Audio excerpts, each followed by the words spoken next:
So let me tell you a little bit more about the Vredestein Fortezza TriComp tyres. They've been a real favourite of mine now for quite some time, and I found that they handle extremely well in all weather conditions, whether the road is wet, whether it's dry, whether it's smooth tarmac, whether it's rutted farm lanes. It copes well with every type of road that you can come up against, and the durability in them is superb. I've done about 2,000 miles on the pair that I've got now, which should have changed them a long time ago, but they're still going very, very well.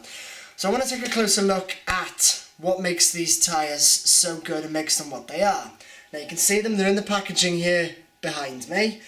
So I've decided to mount one onto a wheel, and let's take a closer look at the way it's built, the way it's designed, and what makes it work.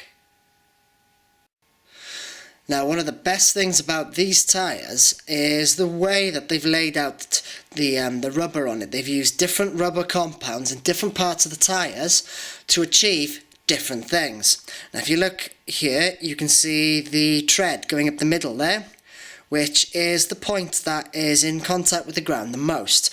When you go in a straight line, that's the bit that rolls across the tarmac. And they've made this from a really durable, really high density rubber that is resistant, extremely resistant in fact, to punctures, and helps protect the inner tube underneath it. You may not be able to see this, they've also put a slightly less dense compound across the side of it here to give extra puncture protection from the sides. So when you're cornering, when the wheel is tipping and tilting, you get extra protection from punctures there. Now, the reason that Vredestein put different compounds in different parts of the tyres is to do with the way that they wear. Now, you may or may not know this, but the fastest tyres are round. So they're round like that, which means you get the minimal amount of tyre touching the ground so that you get the least rolling resistance and the most speed. What can happen over time though in other tyres is the tread in the middle will wear down while the material around it, the rubber to the side, stays the same. Now this will cause the tyre to flatten off, so you end up almost with a square tyre. Now square tyres are slow, they've got a high contact with the ground and they're not going to roll as well, and by being more in contact with the ground you do run the risk of actually picking up more punctures, especially when the tyre wall gets thin. By having the different rubber compounds around the tyres, when the Fortezza tyres wear, they stay round. So the durable material in the middle wears slowly, the material to the outside wears a little bit more quickly, so that when the tyres over time start to show signs of wear, they stay round. So they still roll really well, they still handle really well, and they stay puncture resistant. Now let's take a look at the inside of the tyre. If I just turn it inside out here, and you can see the nice smooth surface against which your inner tube will be lying. Now, quick brief about tyre quality. Tyre quality is measured in units of TPI, which refers to threads per inch.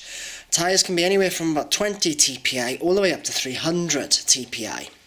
And the higher the TPI, the more performance orientated the tyre becomes. It will roll better, it'll be lighter, but it becomes more prone to puncturing. A low TPI is much more durable, it's less likely to puncture, but it won't roll as well, it'll feel heavy and it'll make the bike feel slow. Vredestein use a TPI of 120 in this tyre, which is a very good compromise between the performance feel, the weight aspects, but also the puncture resistance. You can't see it in this shot here, but between the tread and the inside of the tyre, there's an extra layer of puncture protection. So although these are nice and light and they roll well and they feel fast, they are very, very resistant to punctures, which makes them ideal for riding pretty much all year round. And if you want to do some racing or some more performance orientated cycling, you won't need to change tyres every time because these are still light enough to have a bit of a kick about them.